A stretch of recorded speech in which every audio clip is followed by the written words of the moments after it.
Part 1. The Regretful Night. In a worn-out, three-story brick building near the center of a small New Jersey town lived 17-year-old Layla Hudson with her mother, Linda.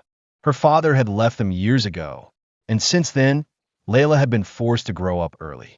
On one of the final days of spring, after the sun had long dipped behind the city's silhouette and a cold breeze swept through the streets, Layla came home late from school.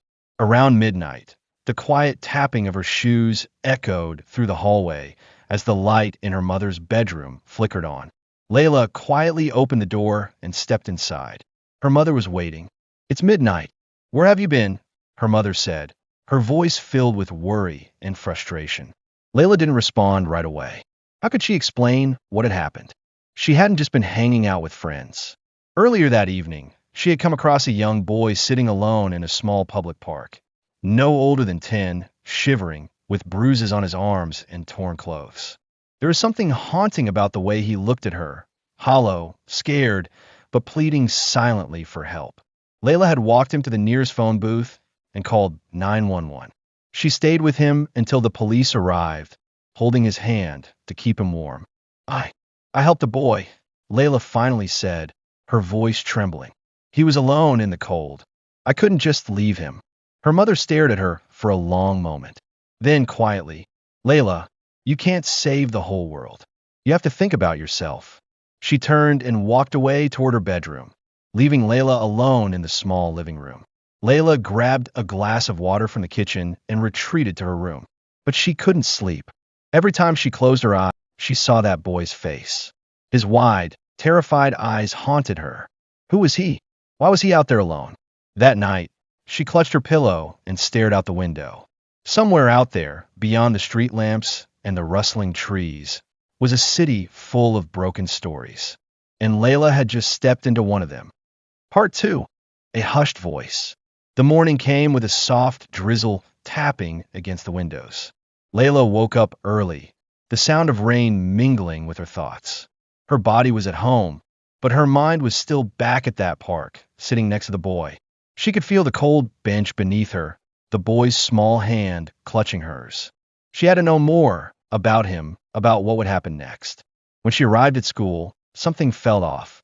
People were looking at her differently. Some whispered, others smiled faintly as she passed. It made her skin crawl with uncertainty. Before she could settle in her seat, the school's front desk secretary arrived at her classroom door. "Layla Hudson, Principal Hall would like to see you." Principal Tracy Hall was known for being stern but fair. Her office was always impeccably clean, with motivational words like integrity and compassion hanging on the walls. Layla sat down across from her, heart racing. The principal looked up from a report. "The police informed us about what happened last night," she began. "The boy, his name is Ethan. He's 9 years old, ran away from an abusive household. You may have saved his life." Layla's eyes welled with tears. I couldn't walk away. The way he looked at me." The principal's expression softened. "That look, that silent cry for help, not everyone listens to it. But you did. You should be proud." Layla wiped her eyes. For the first time in a long while, she felt seen. "Appreciated." The principal continued. "Today, during the school council meeting, we'll be mentioning your name. You showed something we value here, courage." The rest of the school day passed in a blur. Her classmates treated her with a new kind of respect. Even the students who never spoke to her gave her nods, smiles, or soft praise. But inside, Layla wasn't looking for attention. She wanted answers. Where's Ethan now? Would he be okay? She couldn't pretend his story had ended with one night's rescue. That evening, over dinner, Layla told her mother everything. About Ethan, about his fear, about the bruises. Linda sat silently for a long time. Then, almost in a whisper, she said, "When I was your age, I wish someone had stopped for me too." Layla's heart broke a little. In that moment, she realized sometimes helping someone else heals parts of ourselves we didn't know were broken. Part 3. The Trap. 2 days had passed since the night Layla helped Ethan. Still, she hadn't been able to sleep peacefully. Questions spun in her mind like leaves in the wind. Where was Ethan now? What was being done for him? Why did he have those bruises? That night had planted a seed in her heart, not of fear, but of purpose. After school, Layla and her two closest friends, Amber and Malik, decided to walk through the old side of town. The area was known for its abandoned houses and overgrown lots. It was a place most avoided, too many shadows, too much silence. As they passed a boarded-up house at the corner of Pine and 12th, Layla suddenly stopped. "That's it," she whispered. "That's what?" Amber asked, confused. Layla pointed. "That's where I found him. Ethan. He was sitting just a few feet from this house." The house looked like it had been forgotten for decades. The front yard was tangled with weeds, and the porch sagged like a broken jaw. A single cracked window, near the top, seemed to stare down at them like an eye. "We shouldn't be here," Malik muttered. But Layla stepped closer. There was a chain on the front gate, but it hung loosely, like someone had locked it, but didn't really want it to stay shut. She reached forward and touched it. Suddenly, a low creak came from inside the house. They all froze. "Did you hear that?" Amber whispered. They waited. Silence. Then, another creak, louder this time. Layla's heart was pounding. She stepped back. "Come on, we're leaving," Malik said, pulling her away. But Layla's mind was racing. Why would someone be inside an abandoned house? Was it the place Ethan had run from? Were there others? That night, she couldn't sleep. Instead, she opened her laptop and began researching. Child abuse shelters, missing children reports, the name Ethan. It was like looking for a shadow in the dark. Then something caught her eye, an article from 2 years ago. Boy escapes home after alleged abuse by foster father. The boy's face was pixelated, but the age matched. The location matched. Layla leaned in. The article mentioned that the boy had no known relatives, had been moved through multiple foster homes, and had run away twice. Layla sat back, her heart aching. He didn't run away from just one bad night. He'd been running his whole life. And she knew, deep in her bones, she couldn't let the story end here. Part 4. Under the Clouds of Hope. The next morning, Layla visited the school counselor, Ms. Jennings, a kind woman in her 50s who always kept her door open. Layla had never gone to her before, but this time was different. She told her everything. Ethan, the house, the bruises, the article. Ms. Jennings listened carefully, her face unreadable. When Layla finished, the counselor gently leaned forward. "Layla, you did a brave thing. But it's deeper than just one boy. The system is complicated. Children like Ethan fall through the cracks all the time. Then someone has to catch them," Layla replied. Ms. Jennings sighed. "We'll contact child services. I'll file a report about that house. But please be careful. There are people who don't want their secrets uncovered." That night, Layla sat by the window again. The rain had stopped, but thunder still rumbled in the distance. She felt the storm wasn't over. Not for her, not for Ethan. She took out a notebook and began to write. Not just about Ethan, but about all the things she'd seen. About kids in her school who wore long sleeves in summer. About friends who never wanted to go home. About the silence that protected the abusers. She didn't know it then, but she had just begun something powerful, a story that would soon echo far beyond her own voice. Part 5. The Missing Photo. That weekend, Layla stayed home. She barely touched her phone. The world outside was spinning, but her focus had shifted inward. She started cleaning, not because she needed to, but because her mind needed something physical to do. As she rearranged the hallway closet, a dusty shoebox fell from the top shelf. It hit the floor and popped open. Inside were old photo albums, yellowed pages, curled edges. She sat down on the floor and flipped through them. There were pictures of her as a toddler, her mother smiling, her father, younger, happier, whole. But then something strange. One photo showed her mother holding a baby, but it wasn't her. The baby looked older than an infant, maybe 2 or 3, and Layla had no memory of a sibling. She took the photo to her mother, who was reading in the kitchen. "Mom," she said slowly, "who is this?" Her mother looked up. Her face changed instantly, a flicker of shock, then tension. "Where did you find that?" "In the closet." Her mother took a breath and sat back. For a long moment, she said nothing. Then, "That's your brother. His name was Cameron." Layla felt like the ground beneath her had disappeared. "Was? What do you mean was?" Her mother stood up, walked to the sink, and stared out the window. "He was taken from me." long before you were born. Part 6. Unfinished Truth. Layla sat in silence, her heart pounding. What happened to him? Her mother's voice was low and distant. I was young, naive. I trusted the wrong people. One day, social services came. Said I wasn't fit to be a mother. They took him. I never saw him again. Layla was stunned. You never told me. Because it hurt too much. Later that night, Layla stared at Cameron's face in the photo. There was something familiar in his eyes. A sadness that reminded her of Ethan. Was that a coincidence? Could there be a connection? She started researching old records. Cameron Hudson. Foster system. Nothing came up. It was like he had vanished. But Layla had already learned one thing. The system hides the children it fails. Part 7. Whispers in the Dark. School resumed Monday, but Layla's thoughts were elsewhere. During a lunch break, she wandered near the edge of the school fence, where few students went. She needed space. Suddenly, a voice behind her. You're the girl who found him. She turned. A tall boy, maybe 16 or 17, stood near the tree line. He had dark eyes and wore a hooded sweatshirt. Excuse me, the kid. The one in the park. Ethan. Layla felt a chill. Do you know him? The boy hesitated. I used to live in that house. The one you walked past. Layla's breath caught. Who are you? Name's Kyle. I got out 2 months ago. He looked down. But there are more. Still in there. They don't talk. They're scared. Real scared. Layla's heart dropped. She had only scratched the surface.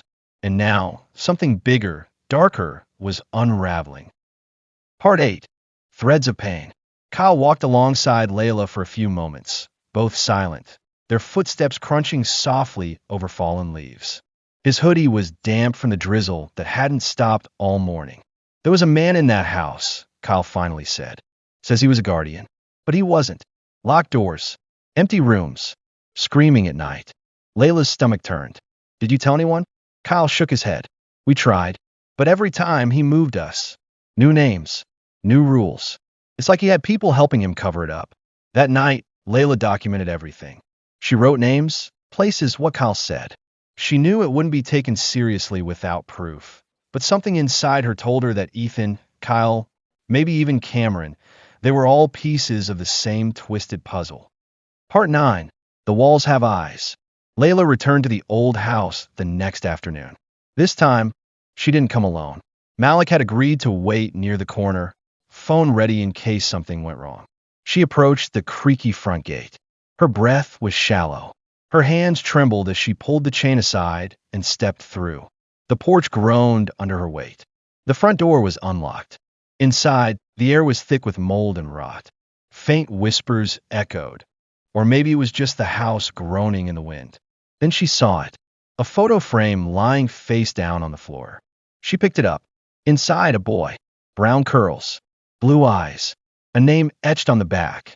Cameron H. Layla's hands shook. Her throat tightened. Could it be? Part 10. Truth Buried in Dust. Layla rushed home with the photo. She showed it to her mother, who stared at it like she'd seen a ghost. This is Cameron. This was taken after they took him from me. Tears streamed down her face. I thought I'd never see that smile again. That night, Layla contacted Ms. Jennings and begged her to get social services to reopen Cameron's file. It was a long shot. Records that old were rarely kept. But hope had taken root. Meanwhile, she began writing an anonymous blog, documenting what she had seen and learned. She called it The Forgotten Voices. It started slow, just a few reads. But one day, she received a comment. I live in that house too. You're not wrong. Part 11. The investigation begins. Ms. Jennings returned to her with news. Social services had reopened the investigation. But the man running the house, known only as Mr. Darnell, had disappeared. Even more disturbing, the address no longer existed in the current system. Layla realized something bigger was at play. Darnell had government contacts, people who buried files and moved children through loopholes. She went to the press. At first, no one listened, until she showed them her blog. Then reporters started calling. Her mother begged her to stop, afraid for her safety. But Layla had made her choice. She wasn't just searching for Cameron anymore. She was fighting for all the Ethans of the world. Part 12. Night Calls and Shadows. One night, her phone rang at 2:17 a.m. A raspy voice whispered, "Stop digging, or you'll be next." Layla froze. She looked out the window. A car was idling across the street. Tinted windows. She backed away from the glass. The next morning, the car was gone. Ms. Jennings advised her to lay low.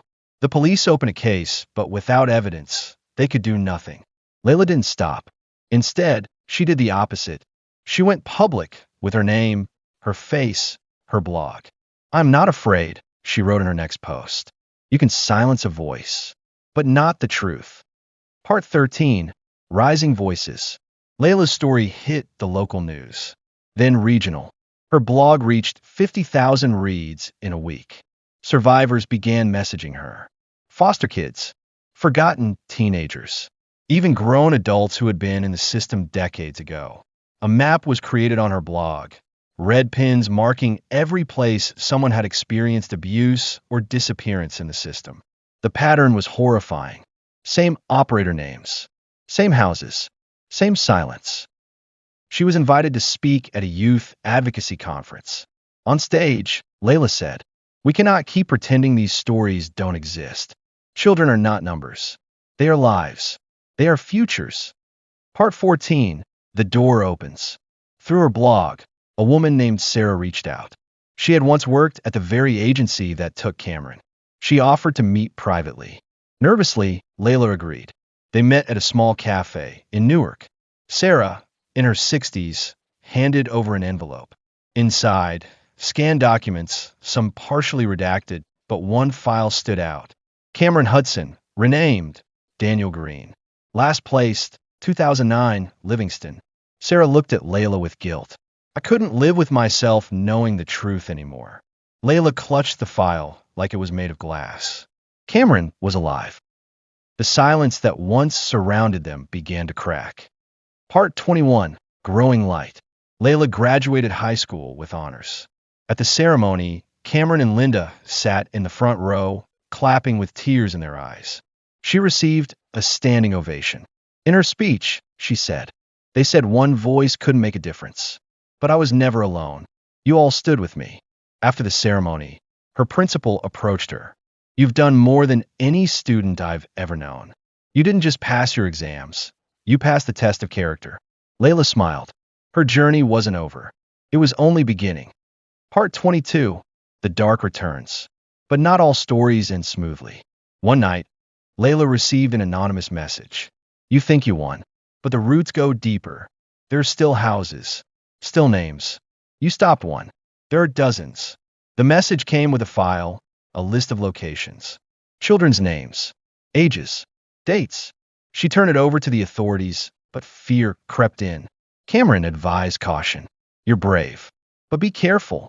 These people, they hide in systems built to protect them." Layla realized the truth. This was not just a fight. This was a war.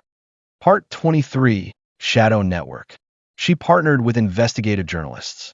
They mapped connections, uncovered hidden facilities, traced state funding to shady private contractors. They exposed another house in Ohio. 5 children removed. Arrests made. The press called it the Layla effect. She received threats, was followed once, but she refused to back down. She told Cameron one night, "They want me to be afraid, but I've looked fear in the eyes, and I'm still standing." He nodded. "Then we keep standing." Part 24, Fire and Ashes. One facility, however, caught fire before they could investigate. 3 children injured, 1 missing. Layla broke down that night. She blamed herself for not acting faster. Cameron sat beside her. "You didn't cause this. The ones who built those walls did. But you're breaking them down." Layla wiped her tears. "Then we fight harder." Part 25, Forward Together. Echo House expanded. Donations poured in. Volunteers signed up. Survivors turned into mentors. Cameron went back to school to become a social worker. Layla took a gap year to travel, speaking in schools, shelters, and parliaments. She carried the stories of the voiceless in her backpack, names, photos, dreams. Everywhere she went, she saw new fires of hope lit. Part 26, The Courtroom. Layla testified in federal court against a former agency head involved in child trafficking. She stood tall. You stole childhoods. You silenced voices. But we are louder now. The courtroom was silent when the verdict came. Guilty. Sentenced to 35 years. Layla hugged Cameron. That one was for Ethan, she whispered. Part 27. Peace blooming. Years passed. Echo House became a national model. Layla, now in her 20s, returned to the old neighborhood. She visited the park where she first found Ethan, sat on the same bench, watched a mother push her child on a swing nearby. She smiled. This is what it's all for, she thought. So they can laugh. So they don't have to run. Part 28. Letters never sent. One day, Layla received a box from an anonymous sender. Inside, handwritten letters. They were from children in the system. To no one, or maybe to God, or to anyone who would listen. She read every one, and she replied, one by one. Some letters said, thank you. Some said, help me. Some just said, I'm still here. Part 29. The Girl Who Stopped. Layla was invited to write a book. She called it The Girl Who Stopped. Stopped to help a boy on a bench. Stopped to ask questions. Stopped to fight for voices too small to shout. The book became a bestseller. But more importantly, it became a spark. In classrooms, in police stations, in courtrooms, Layla's story changed laws. But more than that, it changed hearts. Part 30. From Rain to Sunshine. Part 15. Searching for Daniel. Layla sat at her desk all night, staring at the file. Daniel Green. She whispered the name again and again, like casting a spell to summon someone who no longer remembered her. If Cameron was now Daniel, what kind of life had he lived? The address from the document was dated 5 years ago. She searched online for anything, social media, records, news articles. A Daniel Green, age 21, currently studying at Rutgers University in New Brunswick. A photo accompanied the profile. Tall, brown curly hair, a dimple when he smiled. He looked like her. She emailed the campus office, asking if Daniel would agree to meet a writer working on a foster care advocacy piece. She didn't mention who she was. Now, all she could do was wait. Part 16. The meeting. 3 days later, she received a reply. Daniel agreed to meet her at the campus library cafe. Layla's heart raced as she boarded the train to New Brunswick. She clutched the photo from the shoebox in her jacket. At the cafe, a tall young man entered. Their eyes met. There was something strangely familiar in the way he moved, cautious, yet composed. Hi, I'm Daniel, he said, sitting down. Layla swallowed. Thank you for agreeing to meet. They spoke for half an hour. She asked about his time in foster care. He answered carefully, respectfully, like someone used to hiding pain in polite sentences. Then, trembling, Layla pulled out the photo. I think you're my brother. He stared. Then slowly, he took the photo. His hand shook. His voice cracked. My real name was Cameron. Part 17. Broken time. They sat for hours, trying to bridge the 17-year gap time had carved between them. Daniel remembered a warm voice, lullabies, and a woman who smelled like jasmine, their mother. He'd spent years in and out of foster homes, some good, some hellish. He never knew why he was taken. No one ever told him. Layla explained everything. Their father leaving, their mother's pain, her own discovery. Daniel wept, not out of sadness, but release. For years, he had believed he was truly alone in the world, that he had no one. But now across the table was family. They embraced before parting, a hug that felt like the mending of something once shattered. Part 18. Reunited. Layla arranged a small dinner at home. Linda cooked chicken pot pie, Cameron's favorite, though she doubted he'd remember. He did. When he entered the apartment, silence fell. Linda stood frozen in the kitchen doorway. Cameron dropped his bag and whispered, Mom. She burst into tears. He rushed into her arms. It wasn't perfect. Too much time had passed, too many scars beneath the surface. But it was real, and it was healing. They stayed up late that night, sharing stories, looking through old albums, laughing, crying, a family reborn. Part 19. The Ripples. News of Layla's discovery spread. Media outlets contacted her for interviews.